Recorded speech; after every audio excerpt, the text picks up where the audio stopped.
much for allowing me to quickly go through these slides. Of course, at EAN, you can listen to our free weekly podcasts. You can subscribe to one of the sections in our Astro Library. You can become a registered student with us, and you can pursue homework certification as well.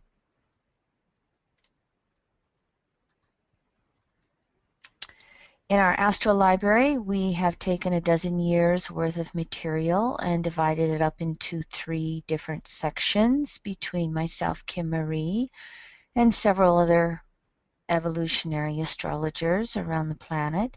You can subscribe for 1 month, 6 months, 12 months, or you can do a 1-month recurring. We also have our multimedia course, which at this point offers 3 different segments. It comes with a 3-ring tab binder, DVDs, transcript, and over 250 hours of audio files, and of course, our monthly webinar classes. The monthly webinar classes are in segment 1 and 2, and if you do not subscribe, or if you're not a registered student, you can always ask us for a free sample download of an actual class. And of course, this is finishing up the water element tonight. And if you are interested, next Monday, December 15th, we will have a public webinar on Uranus and Pluto as they approach their exact conjunction and square to the nodal axis. On January 12th, Pluto will be square the nodes, and on January 19th, Uranus will be conjunct the south node. So we'll look at how they are interacting with the nodal axis here over the next month, but they are within orb for a good 6 months from January, or well, either side of in the middle of January, 3 months on either side with these 2 planets. And so they have a pretty strong interaction with the nodal axis. So join us next Monday night, December 15th, for this class. And so here we are with tonight's subject again. We're going to cover the water element, which is the archetypes of Cancer, Scorpio, and Pisces. And as always with evolutionary astrology, when we look at one of the archetypes via a sign, we are also looking at its natural house and the planetary ruler as the same archetype that is interchangeable within consciousness. From your example here, you can see we're working with Aries, first house, and Mars. You can go Taurus, second house, Venus, Gemini, 3rd house, Mercury, and work your way around the zodiac.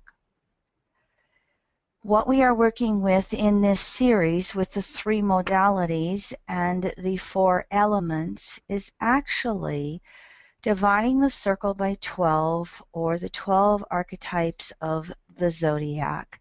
Many times astrologers concentrate on dividing that circle by 2, the polarities, 3, the modalities, and 4, the elements. In evolutionary astrology, we will also look at the harmonics of 8, which is the 8 phases in the circle. And of course, we also look at the circle being divided by 12, the harmonics of 12. When we look at a full circle without any division, we call that the harmonics of 1. In astrology by aspects, this is known as the conjunction, either new phase or balsamic phase. When we divide the circle in half, as you see on your screen, we're working with the harmonics of 2. And in astrology, we will divide that 2 into the 2 polarities, and when we do that, we come up with the active passive polarities. And if you look at the right side of your screen with pink, you'll see that the active polarity is energy moving outward from the center, or yang. Left side of the screen, the blue signs and houses, the passive polarity is energy moving inward back to the center, and we're working with the yin energy. We also can take the circle and divide it by 3. When we have the harmonics of 3, we divide the circle into 3, and in astrology, we divide it into the 3 modalities. And this is where we take the 12 archetypes and we come up with cardinal, fixed, and mutable modalities. More details on those, you can see the beginning of this fall series where we worked with these 3 modalities. Cardinal energy initiates, fixed sustains, and mutable adapts. And the modalities is more commonly known as a mode of action. You can see here we're either working with initiating, sustaining, or adapting and moving energy. We can also divide the circle into 4. When we're working with the harmonics of 4, you can see the division into the quarters here. However, in astrology, we'll take these 12 archetypes and we'll divide them into the 4 elements. Here you can see we are working with the element of fire, earth, air, and water. You see on your screen the circle divided by the elements in the 4 signs and their houses. Tonight we're going to be working with the water trine, which is Cancer, Scorpio, and Pisces. This is the element of emotions. We're also working with the 4th, 8th, and 12th houses. Before that, let's review the 4 elements.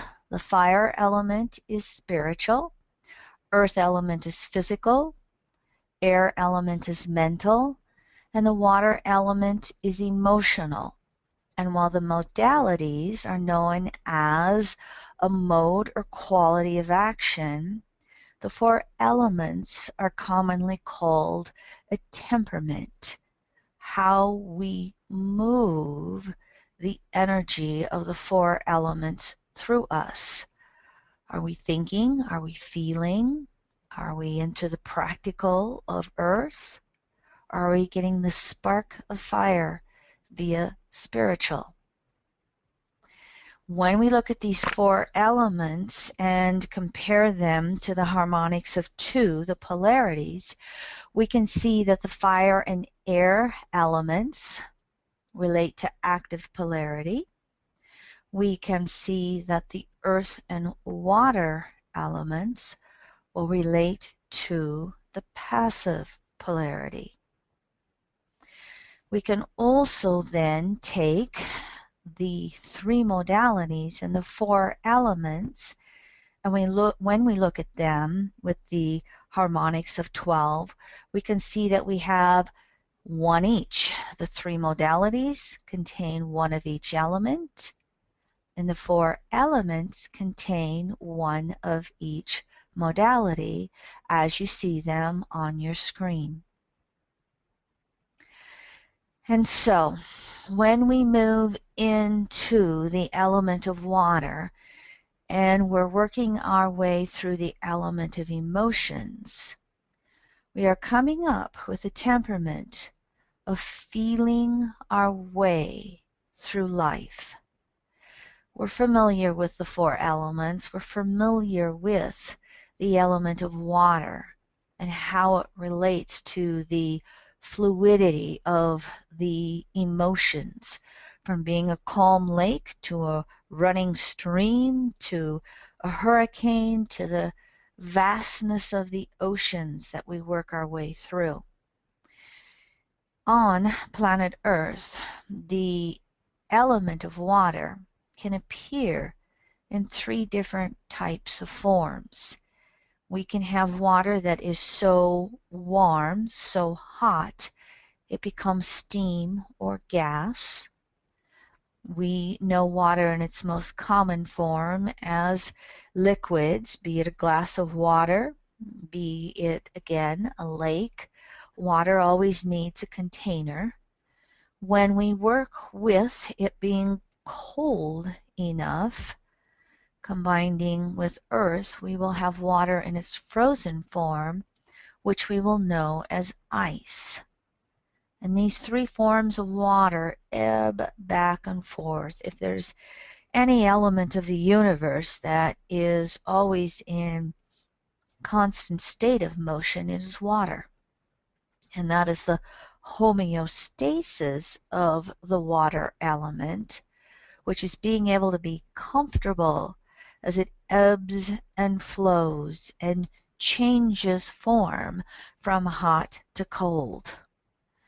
So when we work with the emotions through the element of water, it becomes very sensitive and sensing.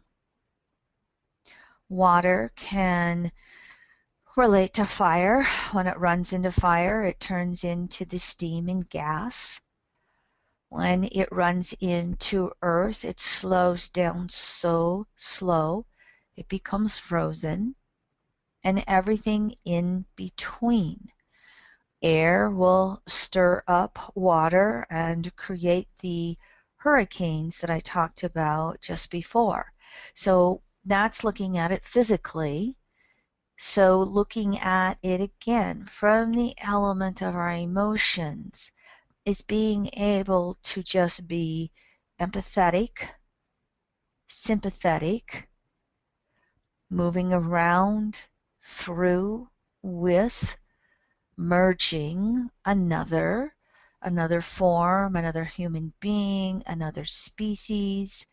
The emotions of the water element are very comfortable with being able to interact, be a part of, interact with, merge with any of the other four elements.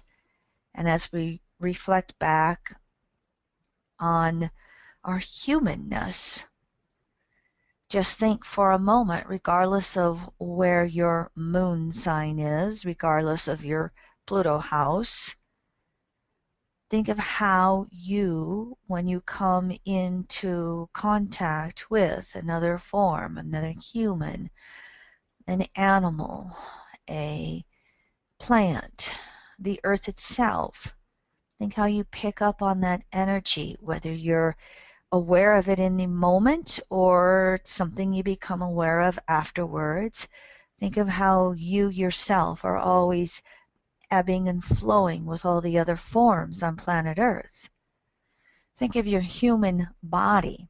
When you look at the human body, I don't remember, I think it was, is it 97% of the human body is water? I'm not remembering the exact percentage, but we have that skin, which is the earth element, and water and earth have a synergistic relationship together as the passive polarity. Think of how your skin contains that human body. And while we have the bone, while we have all of the organs and the tissues, all of it interacts, interrelates within this human form through the element of water. Water can become the I'm not thinking of the word right now. Water can become that substance that allows us to almost speak between the bones, the tissues, the brain, the other parts that are contained within the skin of what we call this human form. And the same relationship takes place in the animal world as well. When we start looking at our emotions, many of you can just reflect upon your day today and look at all the different and varied emotions that you have experienced and ran through in the course of living your life and interacting with your environment. And so, with the distortions of the patriarchal conditioning, so much of our emotional nature, when it is distorted, when we feel any emotion that we will call quote unquote negative, it becomes known as distorted. We try to pretend that those emotions don't exist. in our broadest social sense, we just push those emotions aside. We put a smile on our face. Hi, how are you? How's the weather today? How you doing? Great, good. Yourself? Good, great.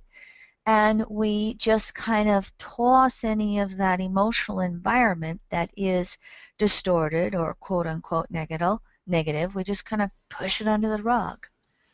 And yet, when we're working with the emotions that we know as quote unquote positive or beneficial, loving, enjoyable, easy to express back and forth, again, the hellos, how are you that we do with those we meet in a very circumstantial perspective in our environment, it's okay to express all of those emotions. That's how many of us will operate on a very personal level, which is Cancer, as we know. When we start moving into that element of Scorpio, the water of Scorpio, we start moving into intimacy, and then we seem to find that the closeness of that environment, water's containers, we start to be a little more expressive. We start to find that those distorted emotions will come up and out, not always in the most pleasant of ways, to the point that we can take it to its extremes as we look at it on a collective level in groups of people, and then it becomes one group casting out, spitting upon almost the other group all of the distortions of the emotions that we somehow do not think that is polite in society on a one-on-one, but boy, we can sure do it in those we're intimate with, in those we start to know as various groups in some way. Eventually, those emotions that get distorted go out to the broadest levels possible. And in some of the deepest emotional ways, it'll come through with Pisces in eventually feeling a loss of life force, a loss of emotional connection to ourself, our world, our environment, the people in our life. If we are learning how to process through the emotions rather than suppress them, we can start to take those ebbing and flowing of emotions and learn how to express them in their most natural ways, then move it from the most personal to the intimacy of Scorpio, to groups of people, to looking at how we can feel positive or good, quote unquote, around groups of people, moving it outward to the broadest extents with Pisces, where we learn to have that connection with all that is in our environment.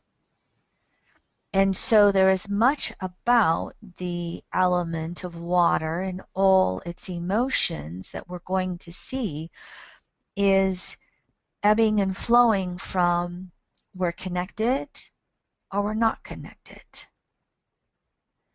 And so finally, as we're looking at this element of water, because water just goes anywhere and everywhere, it needs to have a container.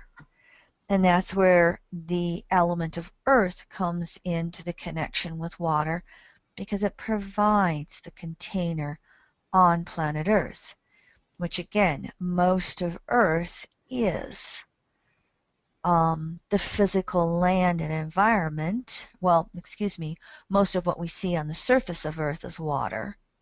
What we see on the core of Earth is that physical element, and it provides the biggest container possible for planet Earth. And so, just moving through the essence of what I'm considering to be the element of water and its emotions. If I'm missing something, or if anybody has any questions or comments on anything I've not covered, feel free to say something to Leroy, and He can unmute if you'd like to ask or interact, and he'll answer your questions typing in on the Q&A as much as possible as well. So let me just stop for a moment, check in with Leroy, check in with anybody else. Questions or comments with anything that I've said? I think most of us understand the 4 elements pretty easily. Well, I just want to add a couple of keywords that I was thinking about while you're going through this, Kim. And as it relates to cancer, a word came up called permeability. You know, permeability, particularly in the context of what you established, is sometimes how incongruent we are with how we're feeling versus how we are acting. And as we evolve, and, you know, particularly a lot of people that would be on a call such as this can certainly, in their own emotional homeostasis, recognize that disconjunct or that that disconnect between, you know, the real emotional state and the words that are coming out. So that permeability, you know, I'm just kind of thinking it was a great cancer word. And then, you know, with Scorpio, it's like solubility. You know, solubility came to mind for me because that's when you really merge with another into a solution of two. And then, of course, all of the, you know, sensitive vibrations that go with that. And then, of course, ultimately, as we work through Pisces energy with this water element, it's dissolution as we dissolve all of those emotions into a container of one. Thank you. Thank you. Very nice. Yeah, what you're reminding me of is basically what we'll know through the Pisces and Virgo archetype is the distortions from natural law. And of course, that's the square to Sag and Gemini from the archetype of Pisces dealing with that mutable modality. And what it brings to mind again is that Garden of Eden myth where we've had such a separation between spirit and flesh. And when we look at flesh, it's not just the flesh of the body, which is the earth element. It's also the flesh of the senses, which is the water element. And because we've been in such denial of the flesh and the senses, there's extreme denial of all of the emotions. And so one of the things that we work with evolutionary astrology is being able to realize the two sides of the coin almost between spirit and flesh. You know, spirit being that spiritual mental element and flesh being that water earth element. And so again, as we realign with natural law, recognizing from that Piscean sense that we are all one, then we learn to be more in touch with the body of our senses and the body of our emotions. So moving on, any comments or questions before we do?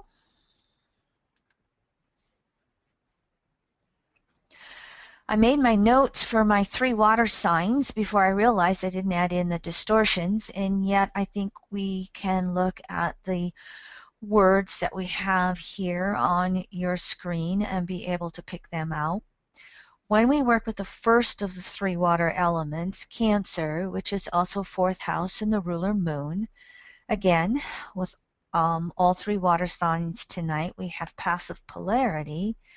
However, here we have the cardinal modality, which is initiating. And when you just look at water flowing through, passive energy moving inward polarity and cardinal initiating modality, you see the fluidity. You see the sign of Cancer and how we have the 2 circles flowing into each other looking at your screen in the upper left. So water ebbing back and forth, passive cardinal. As the first of the 3 water elements, Cancer is the archetype that will relate to what we call our early nurturing environment or our nurturing parent. We have survived birth. We're learning to interact with our environment, and how we go forth into the world, Capricorn polarity, from our environment depends upon how safe we feel, how much of a container we feel that we have emotionally in our early childhood. If we feel safe in our environment, we learn to trust the environment. We trust the parents that are raising us. We then go out trusting into the world. So you can see how the archetype of Cancer will relate to home and family, how it will relate to children in the early environment, and it will relate to the parents that raise the child. We can then also see, because of that fluidity of water and the polarity and modality here, passive cardinal, that again, we have all of these emotions that go back and forth, ebb and flow. And in EA, we will say that our emotions vacillate from withdrawal to animation. When we go through emotional withdrawal, what happens in our environment, not only our early environment, but carried forward as we evolve and grow into adulthood. When we have an emotional trigger, we go in upon ourselves. We go inward, passive polarity, and we try to figure out, why do I feel this way? What's happening to me emotionally? What's happening to me in my environment? Why am I triggered? Many times what will happen is it brings up wounds. We do not live in a perfect world. So there will be wounds in that early familial environment. There can be wounds from past lives, and we may not be conscious of them, air element, but we will feel the memory of those wounds on unconscious levels. And so many times when we're triggered into that emotional withdrawal, it can easily be a past life wound that could be re-imprinted in our early familial environment, and the two blend together, and we just know it as a trigger and we go inward. And if we ponder it, if we are working to be in touch with our senses, then we are asking why, what is happening. We're looking to make it conscious. We're looking to heal it in some way. We're trying to process through the emotions and understand them better. And we're working to re-establish that emotional equilibrium or balance of some kind. Now, if we're going to look at the distortions of emotional withdrawal, we'll easily go back in and re-imprint the victimization and the wounds without making an effort to understand why. We cling to our story. We learn to look for security through the wound rather than trying to be mature Capricorn polarity about looking at that wound and saying, why did it happen? What do I do about it? So we'll get triggered into that wound of withdrawal, and we can become very defensive, close down, isolate ourselves, and just get almost stuck in the emotional, help me, my word, infantilism, I think it is. We'll get stuck in our emotional childishness and not grow. And that, again, passive polarity cardinal modality just circles and circles and circles. We're stuck in the emotional environment, whatever it is. So again, the purpose of the withdrawal is really to ask why, to question it, to try and figure out what triggered us. How do I feel? Why do I feel? How do I process? How do I heal? If we're working in that level, then once we do, we'll flip into the emotional animation, as we call it in EA. We'll have established that emotional equilibrium and balance, and then all of a sudden we're wanting to emote with everybody. We want to feel, we want to share, we want to hug, we want to touch, we want to be able to go out there and sense and give on emotional levels. We become very emotionally outgoing and sharing with our environment and our world. Um, if we are distorting on an animation level, we kind of go emotionally overboard. We might have reached some new equilibrium, but there could be something that is not quite balanced about it, and we go emotionally overboard in the emoting.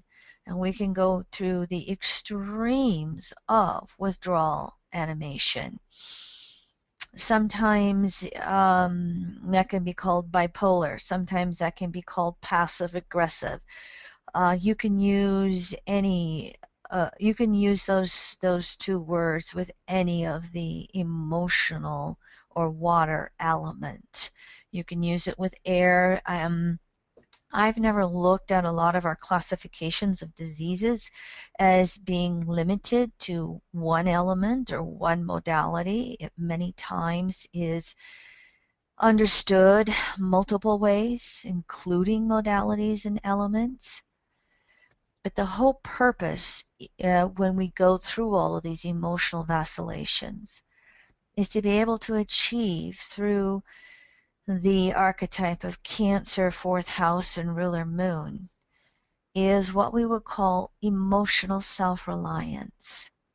In other words, even though that element of water keeps ebbing and flowing, we want to reach some level of feeling an equilibrium, feeling a foundation, feeling self-reliant through all of the emotional changes and ebbs and flows. And when we reach that emotional self-reliance, or as we're always moving towards it, water, what is one of the most basics of the water element through the archetype of Cancer is inner security. We can always go within and find that equilibrium, find that emotional homeostasis, find that ability to feel okay, even as we grow up, move through adulthood, become our own parents, go through the ebb and flow of all our relationships, and eventually circle back around to the winter of our years as a human, to our senior citizen years, and always be able, as that outer world ebbs and flows, Capricorn polarity, to move through again that inner security, that inner environment that tells us we're okay, regardless of what ebbs and flows in that outer world. Sometimes, if we're looking at the distortions of the archetype of Cancer and we don't have inner security, we become hypersensitive to controlling the outer environment, to controlling the home, to control who comes in and out of our home, to becoming the hermit in our home, to becoming very, again, controlling of who we allow into our inner world. And of course, combining that polarity of the water and earth elements, the skin and the nerves and senses beyond it, within it, the archetype of Cancer and its polarity Capricorn will have a lot to do with touch.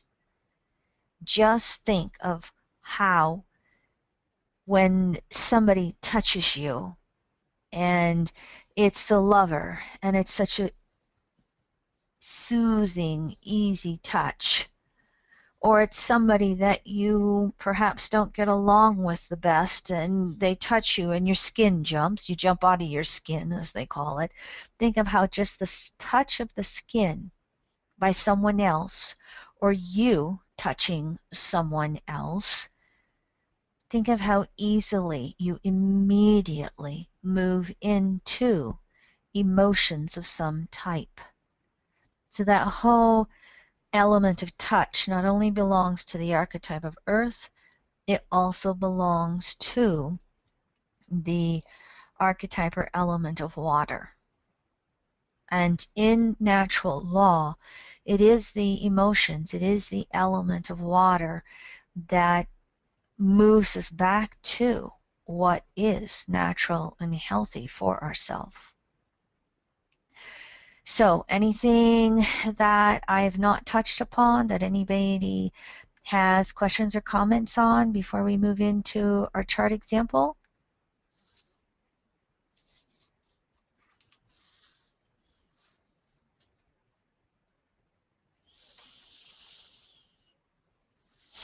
All right, so in this series, what we've been working with is charts,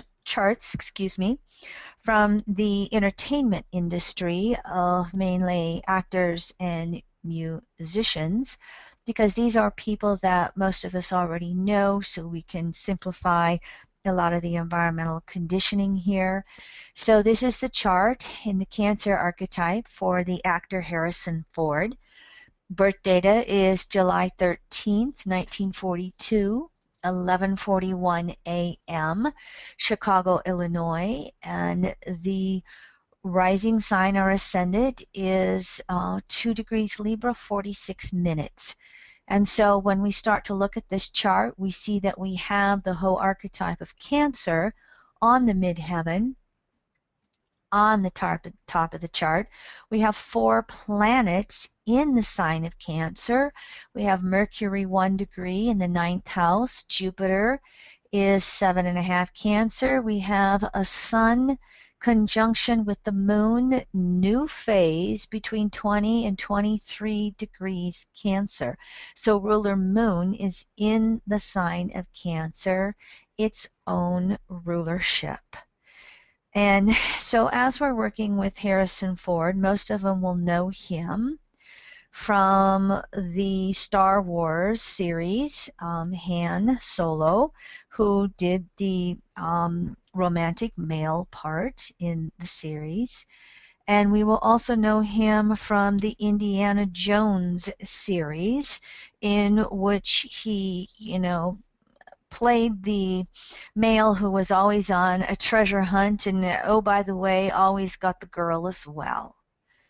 Now, Harrison Ford, as I was doing my research for him, is well known for being very, very private about his personal life. He has been married 3 times. With his first wife, he had 2 sons. With his second wife, he had a boy and a girl. And with his third wife, he adopted her son from a previous marriage. He was raised in a very blue-collar home. His mom was a homemaker. His father was an advertising executive who tried to make it as an actor, didn't succeed. Harrison Ford has a younger brother. When he was asked what type of religion he was raised in, his response was jokingly, "I was raised as a Democrat." So again, very blue-collar background and very much a Democratic background as well. He was a Boy Scout in his childhood. He went all the way through to become an Eagle Scout and then a Life Scout. And when he connected with the director Steven Spielberg for the Indiana Jones series, they base that series upon their common ground and history as both coming up as Boy Scouts. So a very, what would you call it, mom, apple pie background, and yet with the signs being on the opposite houses of which they naturally rule almost all the way through all 12 houses here. We can see we've got mom and apple pie up here out in the world, out in his career. Um, he went to Hollywood in his early years and didn't have success right away. Had a lot of bit parts in various television series and different movies. And so, in order to make ends meet, he went to work as a carpenter. And it just so happened that he worked on the home of George Lucas. Now, cancer, carpenter, and he goes to work for George Lucas. And in working in his home, that is how he came to audition and get the part for the George Lucas Star Wars series. So you can see the symbolization there with cancer working out of somebody's home, and through that emotional home environment connection, boom, here's the career. And of course, as we know, America fell in love with Star Wars to the point that they have moved on and continued movies as well into the series. I'm not real up on all of those, but I do know that they have talked Harrison Ford and oh gosh, the actress and the young kid that was in there, and Leroy, you might be able to help me with some of those names. The early characters, they've talked all of them into coming back as they are doing this latest Star Wars movie. And Harrison Ford, on the set of that movie, had a hydraulic door fall on him and he broke his ankle, and that happened here just this summer. So the movie's been delayed a little bit and they're having to rewrite some things for him because, of course, he's not quite as active as he used to be in his early 70s. Now, one of the things to realize from the archetype or of Capricorn through the element of Earth, 10th house here, is that this rules the skeletal structure. And through the square to first house Aries, which rules muscles, we're going to get the musculoskeletal structure here. And as a matter of fact, we can use the cardinal modality here, first, seventh, fourth, 10th houses, for the whole musculoskeletal parts of the body. And so Harrison Ford has a history of back injury, breaking this ankle, having various aches and pains of that skeletal system as he has come through his life as an actor. You don't hear a lot about it unless it is really intense and it makes the news. He's very quiet about it, but this seems to be a history for him as a human being. And so ruler Saturn of that 10th house is up here at the top of the chart too. It's sandwiched in between Venus and Uranus in Gemini, so I would venture to guess there might be some nerve stuff in this as well. Now, back to a little bit more in regards to him. All these Cancer planets in the 10th with the ruler Saturn being in the 9th. He also has a history as loving to fly. And so he flies not only his own airplanes, but he also flies helicopter as well. He keeps planes and helicopters in California, the Hollywood area, and in Wyoming. And as a matter of fact, when he's in the Wyoming area, he volunteers his helicopter on search and rescue missions when they need help with skiers or hikers or anybody that gets lost in the Rocky Mountains. And so he did go through a plane accident early on as he started his success after Star Wars and crashed his airplane and was able to walk away from it. And so Neptune 12th, bleeding a little here, South Node in Pisces, the grace of God element that starts to come in here.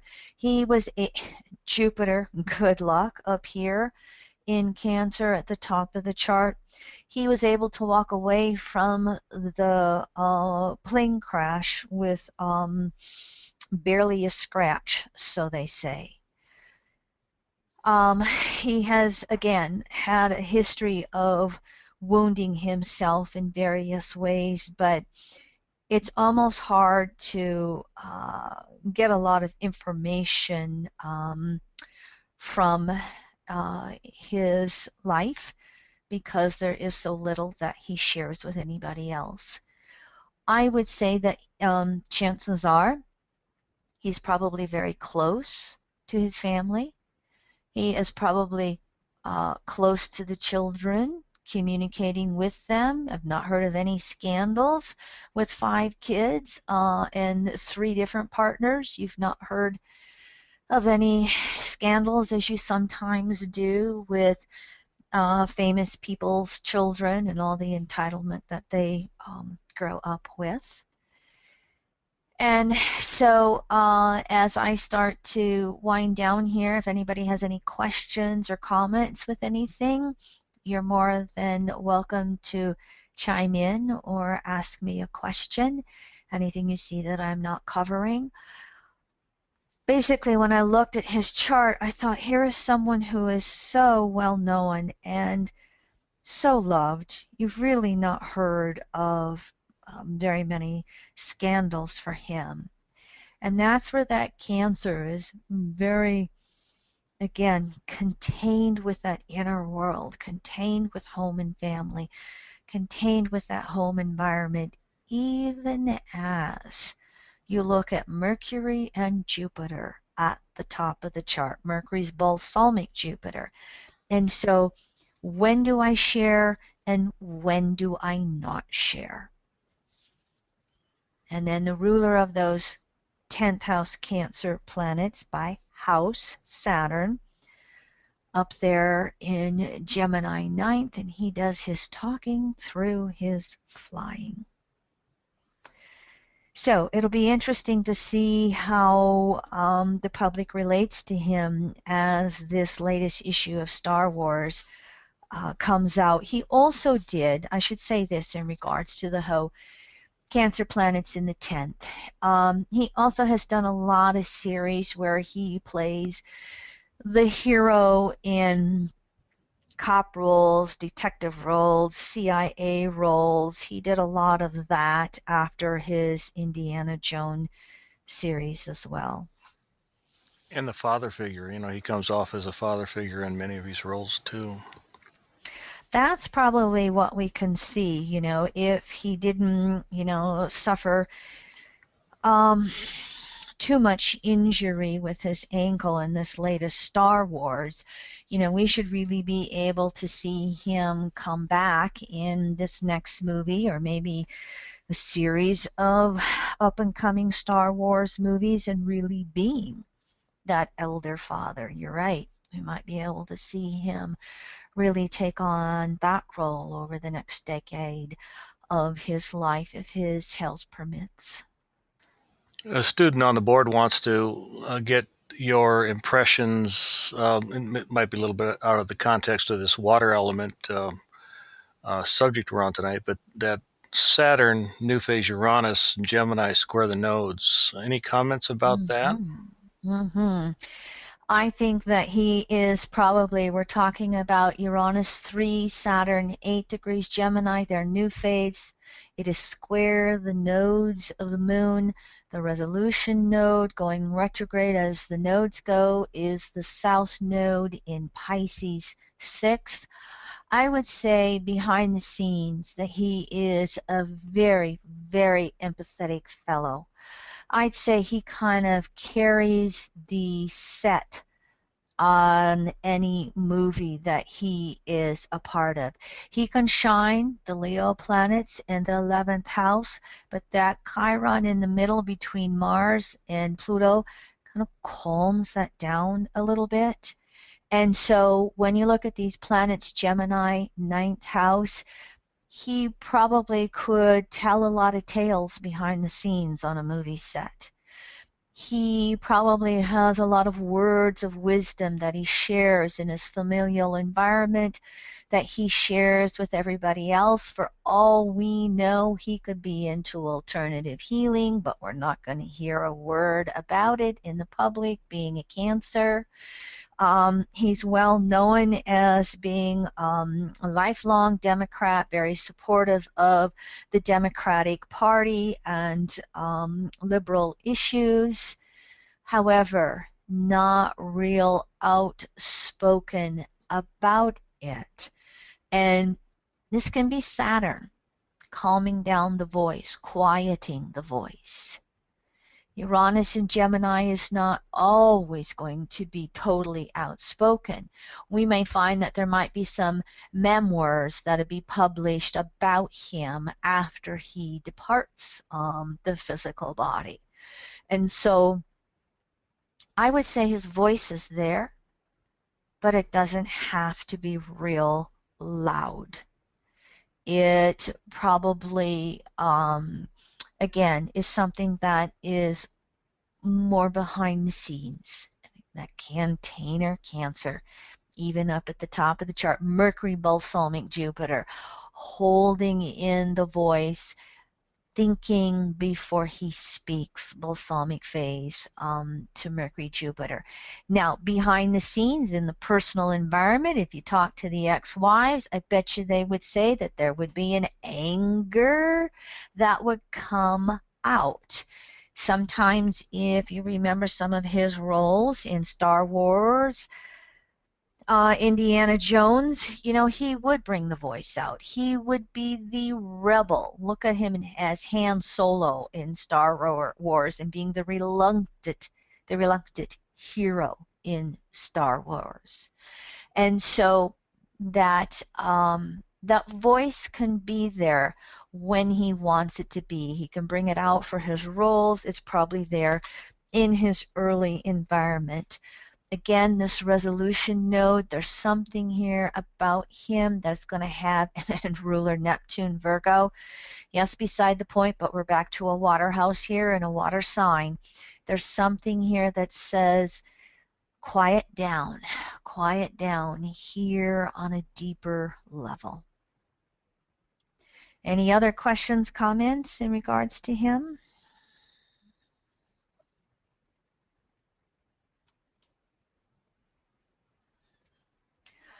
Okay, moving around to the archetype of Scorpio in the water element. Again, we are working through the passive polarity. And here we run into fixed water, the fixed modality of water being very sustaining, persevering, long acting. That water temperament just tends to hold the emotion, whatever it is. When we get to the element of water, here we start to look at the ebb and flow emotionally with another person, with someone or something outside of ourself.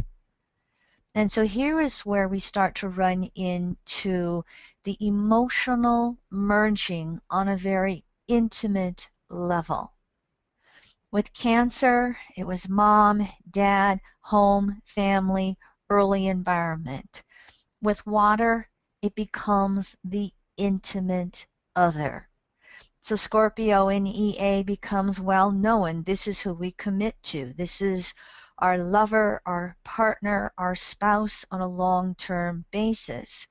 And when we merge with another, not only on the physical sexual level, but also on the inner emotional level, through that merging, there's an osmosis process that takes place whereby we become more than we were before the merging with that other. This is where the archetype of Scorpio is known as shared resources. Now, traditional astrology, Scorpio is well known for the act of sexuality itself, polarity of Taurus, earth element, self-sex, Scorpio, water element, we have sexuality with another. And as a matter of fact, when we literally go through the physical act of sexuality in human consciousness, human species, both the male and female have an exchange of fluids. They literally have a release of fluids, water in some way, and they literally exchange it with the other.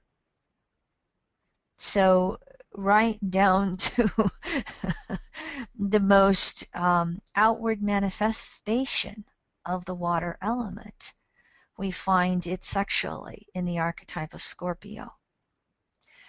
We also very commonly know then Scorpios through that merging, through that sharing, as the sharing of resources. Yes, money, but it's also sharing of everything else that we can look at on a manifested level from the earth element. So resources on all kinds of levels, including emotional resources, intuitive resources. Just think for a moment on those you're emotionally close to in adulthood. And when you are close to them, physically or not, when you are sharing with them, think of what an emotional resource they seem for you, and vice versa. You do the same for them. That's where that fixed modality of the water becomes very sustaining and supporting. We feel better knowing this person's got our back, knowing they're with us, knowing they're supportive of us. They feel that way, sensing the same from us. So Scorpio, through that passive polarity, it becomes magnetic. We draw the water to us. We draw the emotions and the senses to us. This is where Scorpio is known as that psychological detective. They know how to just vibrate and attract it in, whatever is out there in their environment via another or just via the environment. And they can just read the senses. Fixed, sustaining water. They read the emotions. They read the environment. They know how to go beneath the surface, passive polarity, and they know how to figure out what makes another tick. They know how to intuit how another person is put together. This is what can make that element of Scorpio such an empath, such a healer, such a good psychologist. So knowing how to be helpful and supportive to another. Now, if you look at the distortions of that, if we did not have healthy emotional self-reliance through the archetype of Cancer in our early environment, we look at the outer world as very untrusting, as very insecure. Then we start moving into the distortions of the archetype of Scorpio, and we've got to control those we merge with. We've got to control our stuff. We've got to control sex. And we can take it to all the Scorpio word distortions that we know, such as we've got to manipulate the other in our environment. We've got to control it. We've got to become very possessive. We become, because of the fixed modality that we get ourselves, put ourselves, move ourselves into an emotional environment, and we want to sustain it. If that environment changes, fixed modality, we can become very insecure. We can become fearful. We can become, again, we start to get controlling of that environment, and we go to the worst of what we know Scorpio as. We become wounded through what we would know as abandonment, through the emotions changing, betrayal through the intimate other deciding that they no longer want to sustain an emotional environment with us. If we are moving through that emotional self-reliance, we can still go through abandonment and betrayal, but that water then turns that psychological, emotional sensing energy inward upon itself again, passive polarity. Why is this happening? Why do I feel this way? It can go to that Taurus polarity and reach for a deeper level of physical self-reliance, reach for a deeper level of emotional self-reliance coming off of the Cancer archetype. So we can see through Scorpio that we can run into what we would call emotional extremes. And the extreme energy comes from the relationship with that fixed modality. Scorpio feels deeply. It just sinks into that energy, whatever it is, emotionally. It'll sink into the distortions. It'll sink into the natural expressions. It'll sustain the bad or the good. And because it's passive polarity, this is where it runs into needing that shock, that volcano, the tempest in the storm that has to get stirred up because it's passive polarity, fixed modality. That Scorpio energy many times will have to get stirred up by its environment, be it the other or literal environment, in order to bring about a metamorphosis of that emotional energy. And so when it moves beyond that fixed modality of the emotions and water, this is how we start to recognize it slows down the water, but it still is an emotional ebb and flow. Water still has a death and rebirth. Whatever we were looking at on an emotional senses level, sooner or later it's not sustainable anymore. There has to be a release, and more water and more emotions come in. So the emotional death and rebirth with the element of water can range from literal, again, Taurus polarity, earth element, physical, to an emotional death and rebirth that is figurative all over the place.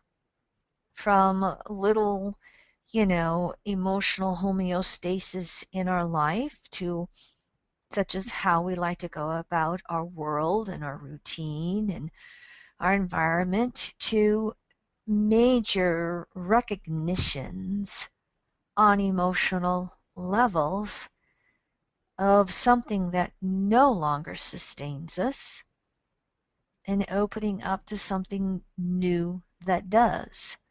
On a figurative level, letting go of emerging with one partner, finding ourselves again, and then being able to merge with another partner again on a deeper, broader, more emotionally intuitive and sustaining level.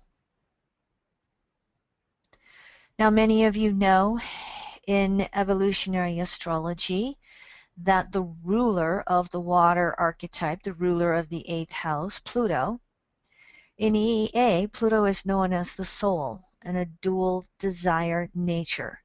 The desire to separate from that which created us and to have our separating desires that we exhaust through achieving them, and the desire to return to that which created us, the desire to know source again.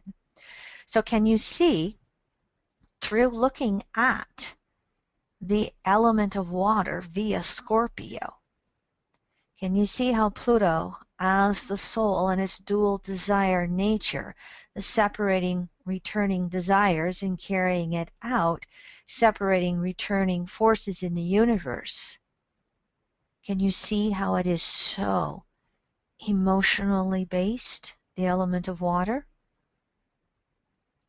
Can you see how those separating desires can be sustained again and again and again through the fixed modality? Can you see how the dual desire nature is an ebb and flow, an ebb and flow, and eventually, with enough exhaustion of the separating desires, and emotionally, I want this, I want that, returning to, I want source, passive polarity, sets us up for the archetype of Pisces, to be continued.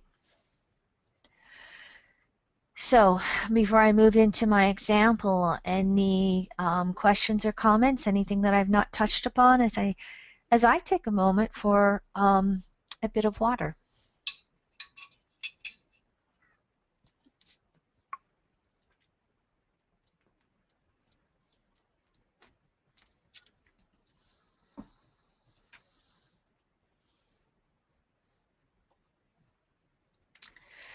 Here we have the chart for the Scorpio archetype of the water element with Elvis Presley. Who of us does not know Elvis Presley? He is known all over the world. His birth date is January 8th, 1935, 4:35 a.m. in, I'm not going to pronounce this, Tupelo, Mississippi. Tupelo, Mississippi. Tupelo. His rising, Tupelo. Thank you, Leroy from college in the Southeast. His rising sign is 1221 Sagittarius. And so when we look at this archetype of Scorpio, I just really saw Pluto in the 8th house, conjunct the south node of the moon in the 8th house. Pluto's retrograde 25 Cancer, so we're carrying on with the Cancer archetype. South node is 1 degree Leo. South node is balsamic Pluto. But you can see right here, Pluto in its own house of rulership, the 8th house, Scorpio house, Pluto ruler of Scorpio, with the south node, ego of the past. That right there is just such a strong archetype for how we see this soul and how he has achieved greater fame in death than when he was alive. Now you can see we have a stellium of planets over here in Capricorn, second house, opposite. Planets conjunct the north node, something about his soul pulling the past forward. We also see the sign Scorpio ruling the 12th house archetype of Pisces, and we see Jupiter in Scorpio inside that 12th house, and I think this has a lot to do with the fame and fortune after death as much as Pluto conjunct the south node does. So Elvis Presley, the Beatles broke through with their British pop rock, I guess I would call it tonight, just to give a comparison, with Elvis Presley. but he really took the early rock and broke through with moving his hips. Talk about the musician who really brought sexuality onto center stage. Elvis Presley. He shot to fame in the years 1956, 57 with his first two albums, and he was on the Ed Sullivan Show just like the Beatles were. He really, moved forward on the Ed Sullivan Show. And if I can find my notes here, also the Steve Allen Show. And before that, oh God, who was it? Merton Burrell? Was it Milton Berle? These were the early talk show hosts back in black and white TV, just like the Beatles. And during that time period of 1956, 57, he went back and forth between these two shows. He literally, Pluto conjunct the South Node, was an overnight success. Eighth house, the shared resources and the mega wealth, and how his estate in Memphis, Tennessee continues to create the wealth and the resources. I'm not a psychic. I don't know what this guy did in a past life to deserve the reputation and to deserve the wealth, but there's going to be something there. If anybody knows it, type it out to Leroy and he'll share it with everybody. There's something about his soul from past lives. Pluto conjunct South Node. Remember, a planet conjunct South Node is either relive, fruition, or a mixture of both. He definitely has the fruition of shared resources. Graceland, that's his home in Memphis, that is still just a huge icon, 25 going on 30, 77. He died in 77 or 78, so 80, 90, 30, 40 years after his death that we're moving into.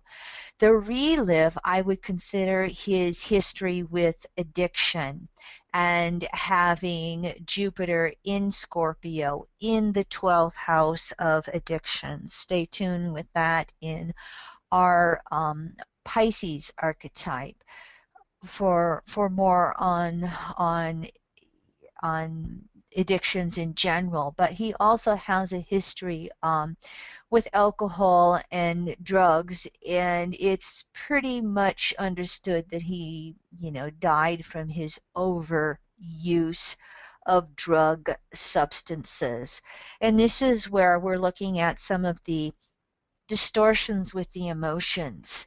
Imagine what it was like for him to, be raised again in a very blue collar environment. He was raised in what they call the two-room shotgun house. And he was an only child. He was close to both parents, and he found his music in church. But again, he was basically just catapulted into fame after growing up in this blue collar environment. And overnight, he had instant wealth, instant fame, and instant adulation from all of the girls and women who just went berserk when he shook his hips on stage. His early concerts just, I mean, people would just go crazy. And this is the middle 1950s, 56, 57, which was when Leroy 56 and Kim Marie 57 were born. Literally, the stages would just be destroyed by people attending his concerts. No, everybody was afraid to bill him because of all the security. They didn't know what that was like back in those days to have to come up with that kind of stuff. It was just crazy how it just exponentiated for him. This is the power of the emotions with this Pluto South Node conjunction, and the sexual connection, eighth house, the emotional connection, Cancer, Leo, again, the fame, you just see it all right here through this. And I sometimes think that Elvis, he didn't quite know how to deal with it all. He would have a close down with it. And then he started the drugs and it became all distorted all over the place with it. In the middle of all this, I don't remember if, I don't think there was a war, although I'd say it was the Korean War. In the middle of his early career, he actually got drafted into the army and went and served and sang while he was in the force in the air or in the military in some way, and then was discharged, and they had to hire all of the security when he came home from the service on the train back to Tennessee, because people were still crazy over him. And he instantly went on to more career and moved into the movies, and they started making movies around his songs. You might know he was married only once. Gosh, what was his wife's name? I'm not gonna, I don't know if I'm gonna remember her name, but he had the one child, the daughter who was, let me see, was it Lisa Marie? Lisa Marie from Priscilla Presley. That's it. Thank you. I was going to say Priscilla. I remember Lisa Marie married Michael Jackson there for a couple of years, and I'm going to venture that the two of them, I don't have her chart or Michael Jackson's in front of me at the moment, but I'm going to say they just bonded over the degree of fame that they both had to deal with, and just wanting to be able to have some element of privacy in their lives. When Elvis went through a lot of the alcohol and addictions and starting gaining weight at the end of his career, he did have some downfalls, but his career downfalls compared to relative Hollywood is a blip on the radar screen. Almost nothing. And I think that he is the most successful artist post death in the world. I got a tidbit on that with our third example here, but he just continues to be one of the most successful artists. Now, I too can see some of the Pisces element that we're going to talk about here coming up. The moon in Pisces conjunction to Saturn, Jupiter being in that 12th house. You can see that the element of water is in here and more than just Scorpio. You can see it in that Pluto and Cancer generation. I think he was also someone who, for the most part, was pretty private, and being thrust into fame that early was pretty tough. There's a history of him kind of having a little bit of a falling out with the Beatles. He tried to label the Beatles as counterculture and the hippies and the drugs, why he tried to get Nixon at one point, President Nixon, to give him some officers awards and honor his military service. And he was mom and apple pie again, Pluto Cancer, and they had a really tough time selling that to the public again, because who doesn't remember Elvis coming out with the glitter and glitz, the rhinestones, the flared bell bottoms, and the flamboyant costumes, and moving his body. He was on the Ed Sullivan Show 3 times, and the last time he was on there, they would only show him on TV from the waist up. So he had to take his forefinger, I don't know which hand, and he as he was singing, he used his finger to do his sexual innuendos. In other words, the finger moving back and forth in a flowing, hypnotic, um, seductive way because they would not show his hips. There's the Scorpio sexual energy as we're looking at his example here. Um, he was only married that one time to Priscilla. He did have relationships. He did have some other lovers. I imagine that this guy was bombarded every town he showed up in. Who knows how many sexual lovers he actually had, the way women kind of um, set loose upon him. Anybody else? Can you see the example from Elvis? The sexual energy, the shared resources of fame and fortune to such a ridiculous level that that Capricorn energy in the second, he just couldn't sustain it. And that Jupiter Scorpio 12th, succumbed to the intensity of the addictions. And what can happen with the addictions, skipping ahead a little bit with the Pisces archetype, is we want to sustain the emotional high from the addiction.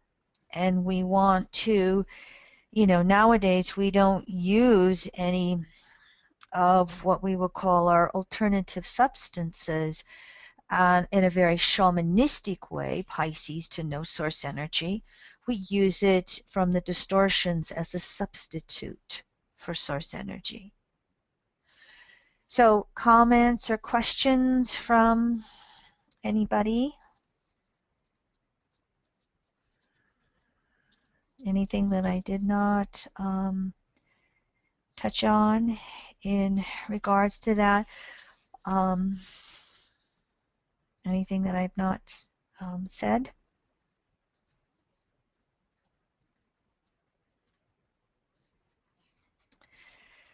Little interesting tidbit from my perspective. I was going to look for this and I didn't have the time. I was born in 57 and my father was in the military when I was born. That's why I have a birth place in San Francisco, although I'm from the Northern Plains. And I remember growing up, being born in 57, I remember growing up in the early 60s. I was more of a Monkees fan. The Beatles and Elvis Presley were a little too old for me, but you couldn't miss Elvis Presley as I became an older teenager. And the thing that I had wanted to look up was a picture of my father in the military. I have a father that when he was young and in the military, if you put a picture of him and Elvis Presley side by side, you'd think they were cousins or relatives.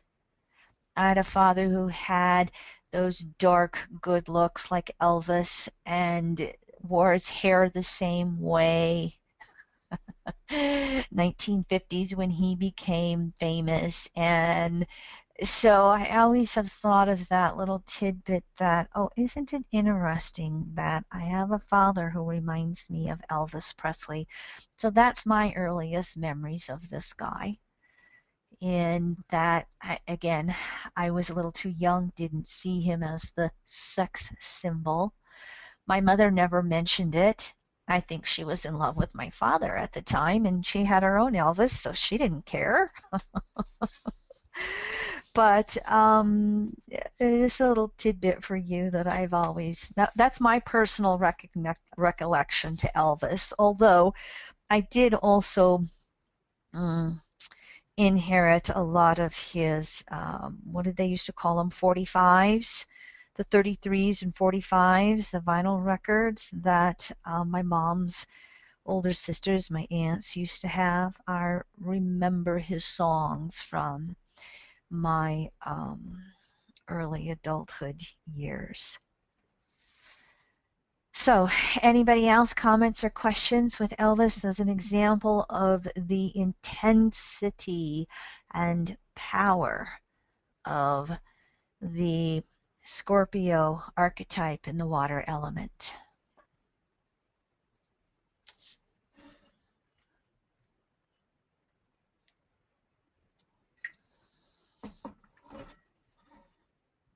The square to Uranus, by the way, in Aries' fifth house, this is this instant fame fifth house early on.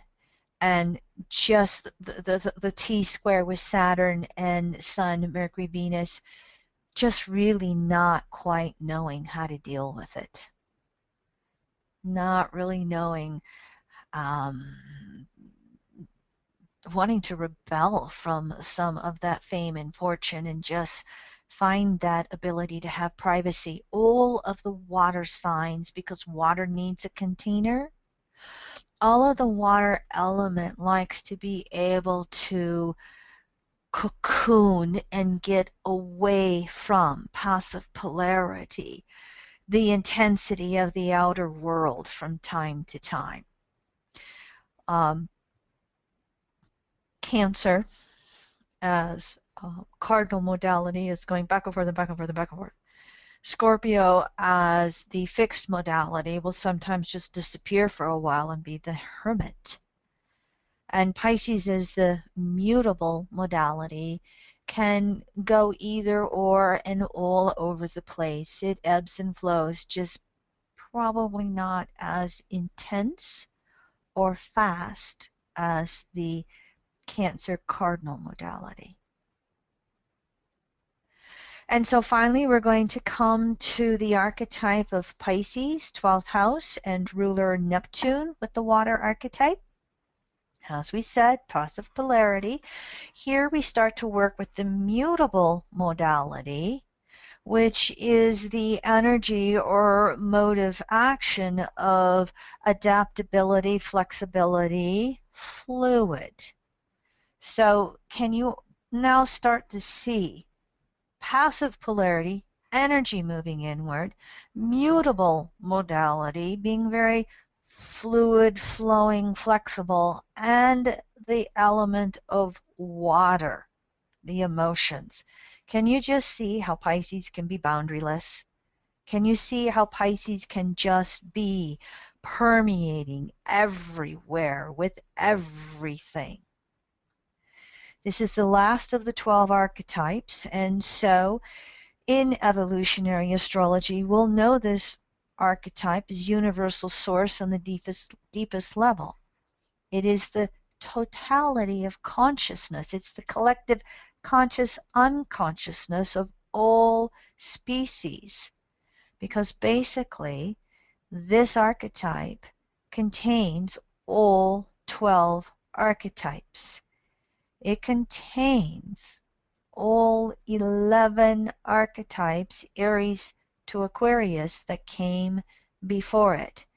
This is water holding the largest container possible, moving beyond the physical earth containers, Virgo polarity. And so again, whereas Cancer was the early familial environment, Scorpio was the intimacy environment, Pisces becomes the spiritual environment, or the environment of source energy and all that is. And this is why the Pisces archetype is so related to returning to source energy. And so Pisces, being all that is, collective conscious unconsciousness, can be boundaryless. Water has no container again.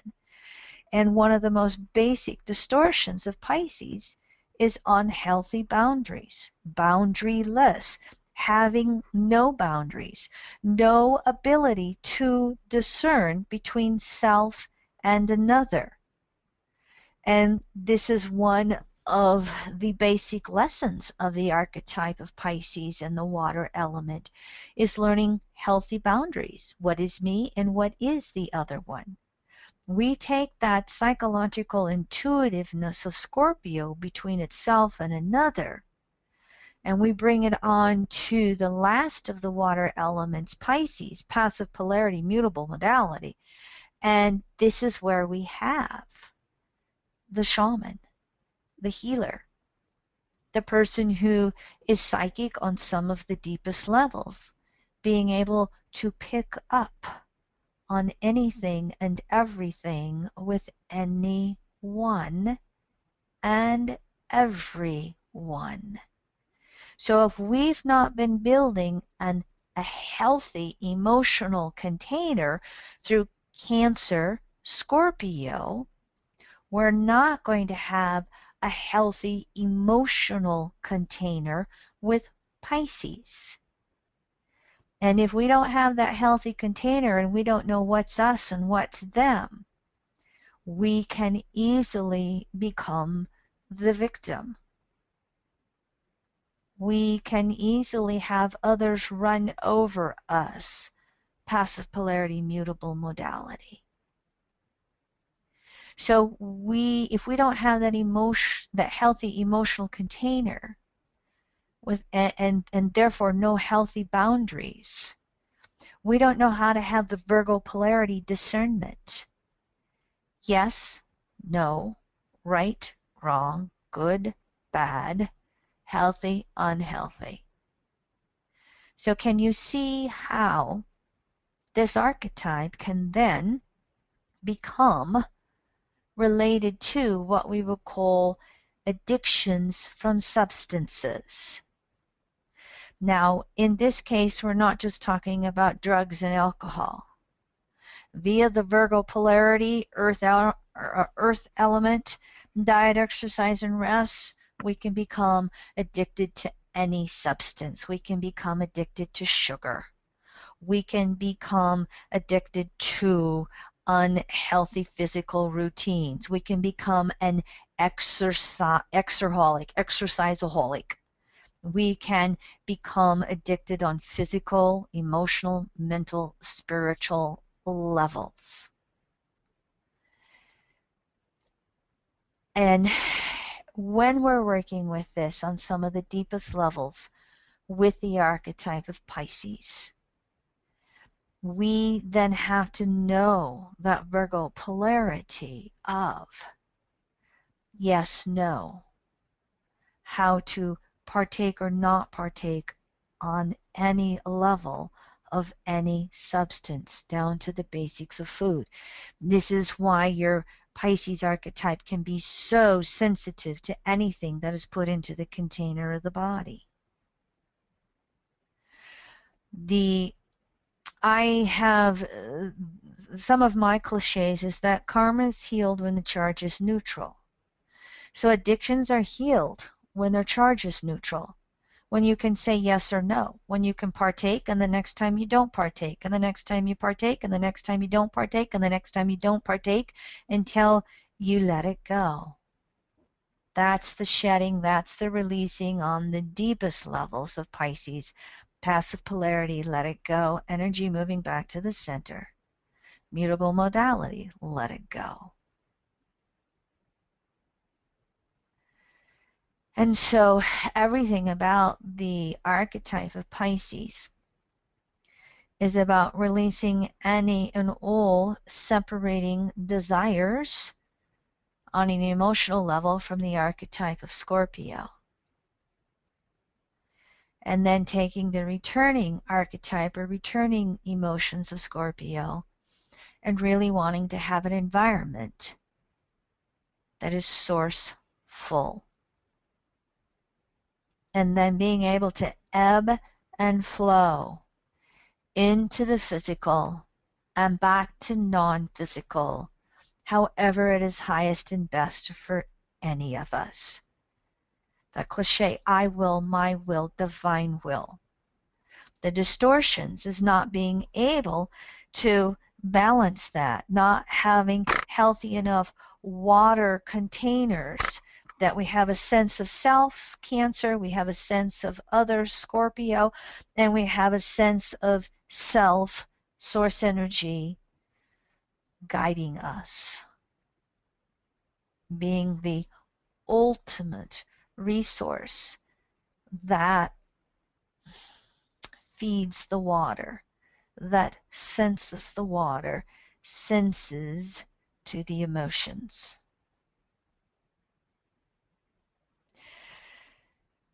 Any questions or comments? Anything with just trying to understand the element of water to the archetype of Pisces that I didn't cover?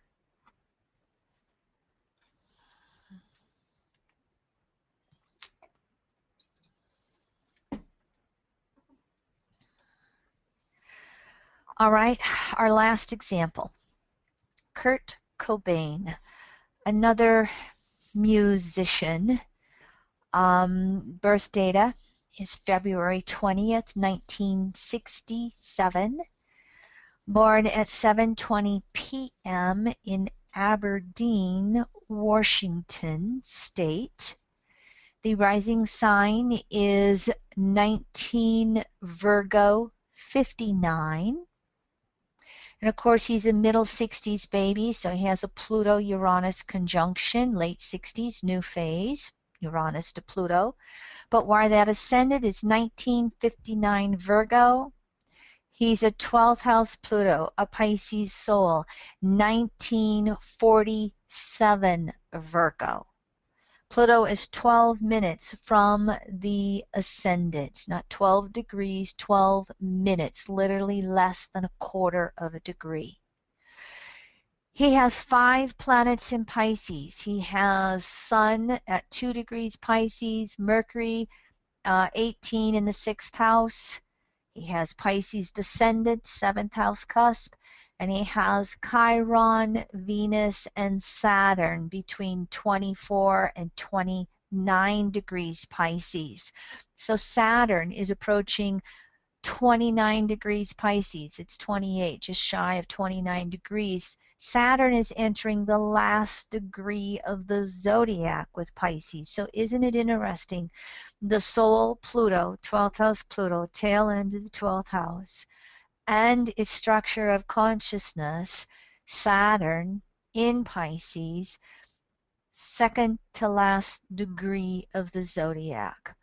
When I was searching through charts and I saw this one, I immediately went, ooh, Pisces archetype, here it is. Now he happens to have 2 planets in Cancer, Moon in Cancer 10th, Jupiter, Cancer 11th, and he has 2 planets, Mars, Scorpio 2nd, Neptune, Scorpio 3rd, and a South Node in Scorpio. Could the guy have more water in his chart? He's got a grand trine in water between Neptune, Jupiter, and basically Venus, Chiron, drag Saturn in if you want as well. So this guy is nothing but walking emotions. Now he again was born in Washington. I don't know if Aberdeen's a suburb of Washington or not. I don't know that detail.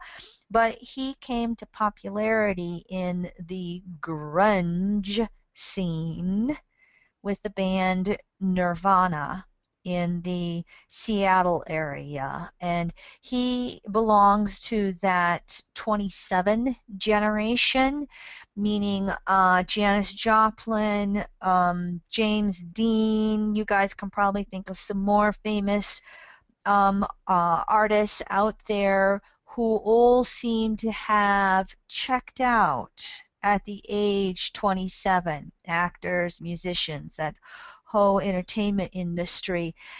There's going to be something about the harmonics of the number 27 that'll relate to astrology and the approaching Saturn return. There's something about that age 27 we're going to come to discover in astrology, because there's so many famous people in that entertainment world who checked out at age 27.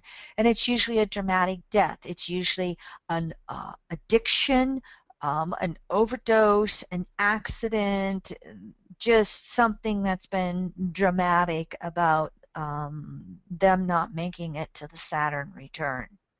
So I'm sure you could look at his Pisces planets in the descendant, and Saturn was probably somewhere along there in his seventh house cusp at age 27 as he was approaching that Saturn return, and it was, who knows where it was. I didn't have time to look up the actual chart on the date of his death. That's something you could follow through on if you want to discover that detail with him. He was, again, another blue collar kid. His mom was a waitress. His dad was an automotive mechanic. He is an Irish background. He has one younger sister, Kimberly. His family has a musical background. Now, here's what was interesting about him, and I've seen this with 12th house Plutos. 12th house Plutos, I don't know if I want to be here on planet Earth. They many times will come in, of course, very sensitive, psychic children, but many times they'll come in happy. They'll come in just kind of floating through life. And sooner or later, something will happen and it almost shuts them down. Sixth house polarity, Virgo polarity. And so Kurt Cobain was a very happy child. His bedroom was an art studio. He had grandmothers, aunts that were very supportive of him in his early environment and very supportive of him being um, in the art world of some time, at some point. Well, get this. Saturn square, 7 years old. So I'm going to imagine that Saturn was up here in the 10th house in Gemini. His parents divorced at 7, and it really affected him. He went from being a happy, carefree child to shutting down.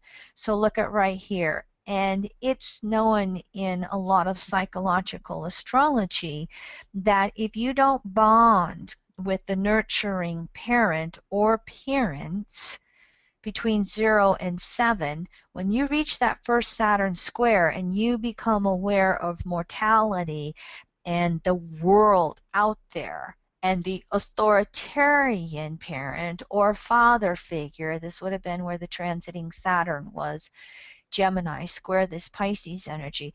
If you don't have that bonding with the nurturing environment between 0 and 7, you can approach that first Saturn square and it can have a major effect on whether you trust the world or not. And here would have been transiting Saturn when his parents divorced up here in Gemini, but 10th house opposite the 4th house, the nurturing environment and the whole parental polarity that went on for him and how that had such effect on him. He has stated publicly that he didn't know how to relate to his environment because everybody else had a mom and dad, and his parents got divorced.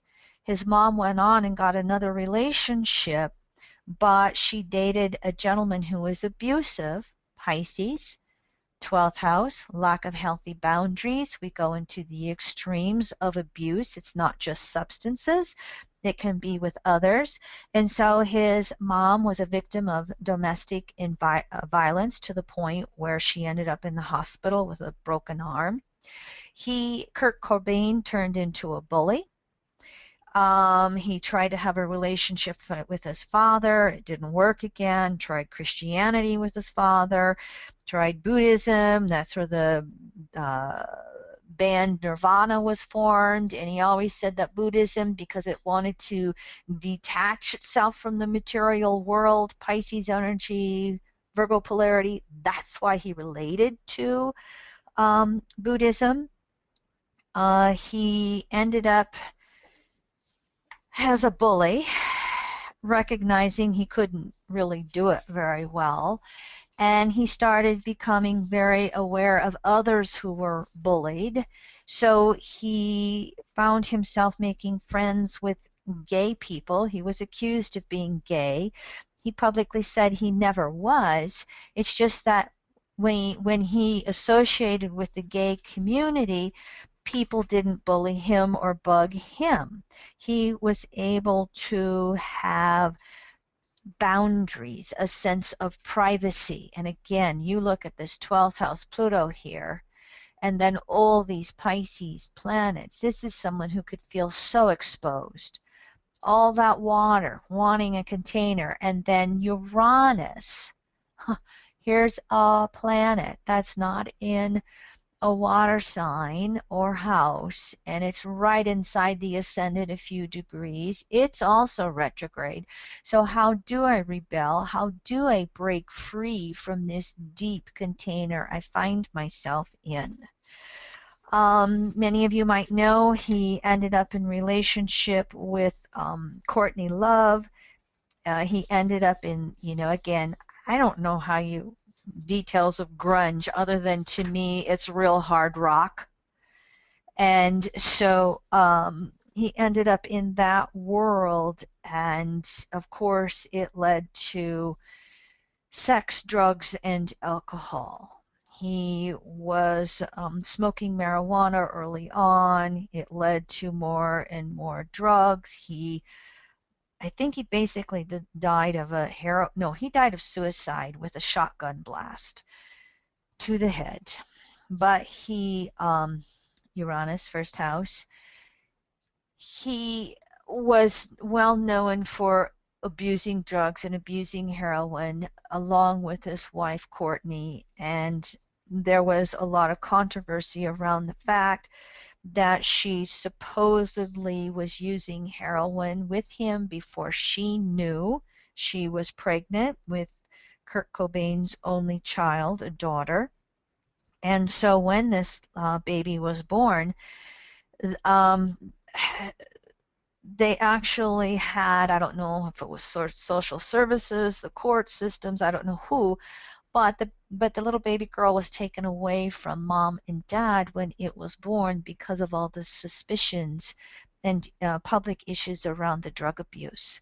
So can you see the sensitivity going on here on the Cancer level with Moon in Cancer and him as a father, and just triggering South Node Scorpio with Mars there, the abandonment issues, not only from the parental divorce, but having the child taken away from him, and all of that energy and issues. The child was born in 92, and I want to say that he committed suicide in spring of 1994.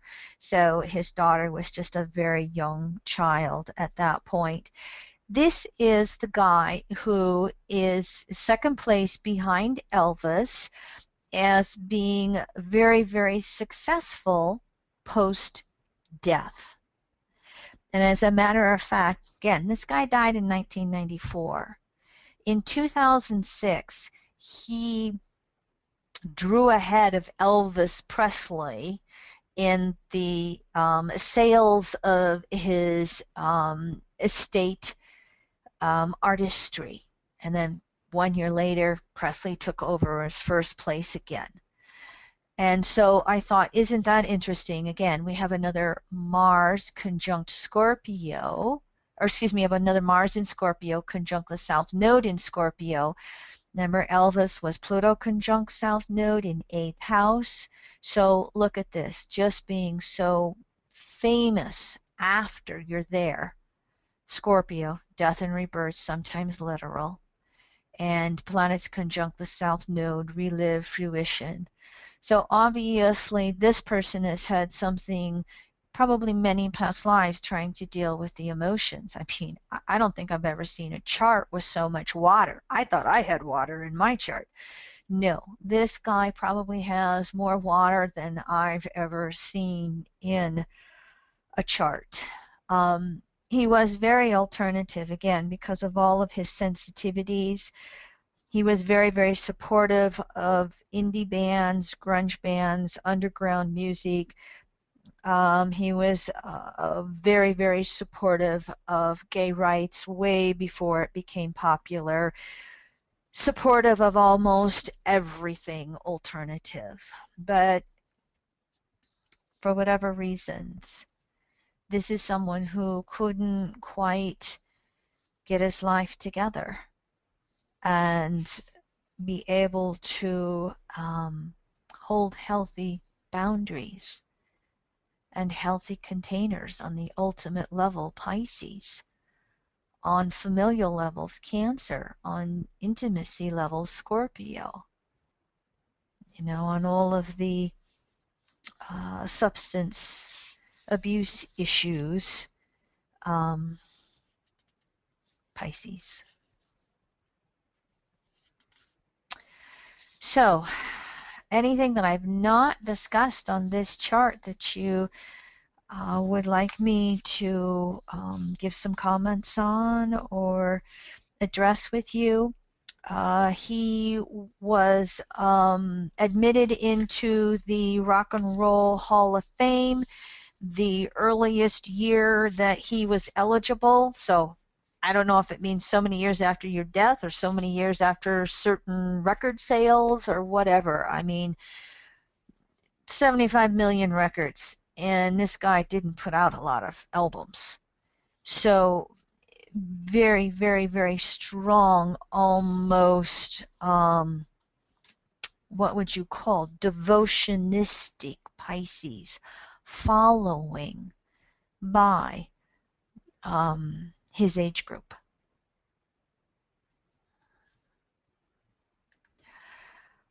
All right, here. So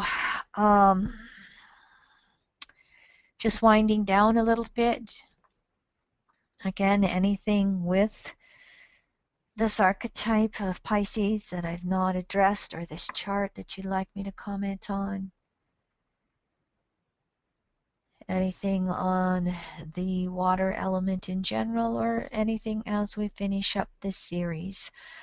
I hope it's been somewhat helpful for you. Again, my focus was to just really concentrate on either the modality or the element as we've went through this series, and to utilize charts that we all know focusing on the modality or element in that chart.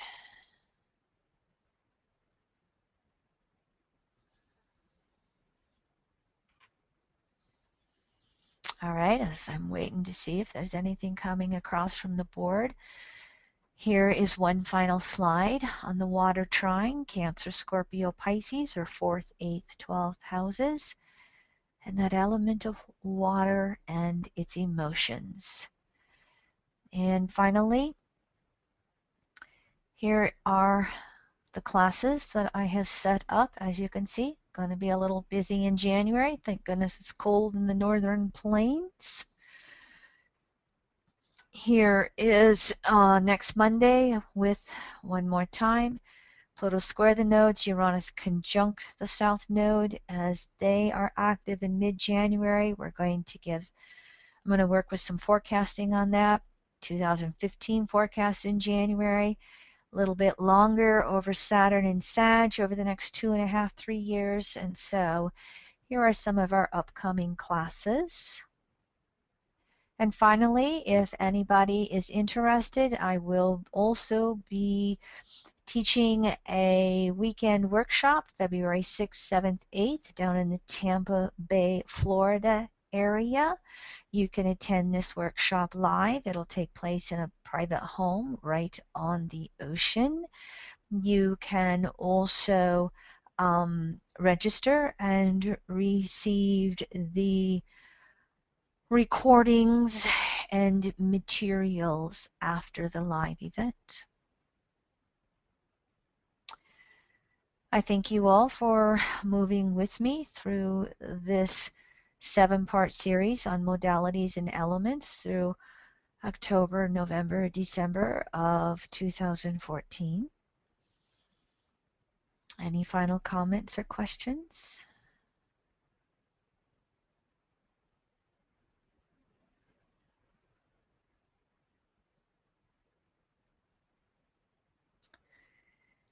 If not, I thank you again very, very much, and I wish you all the best through the upcoming solstice and all of the holiday activities it brings about, and I wish you all the best in the coming new year.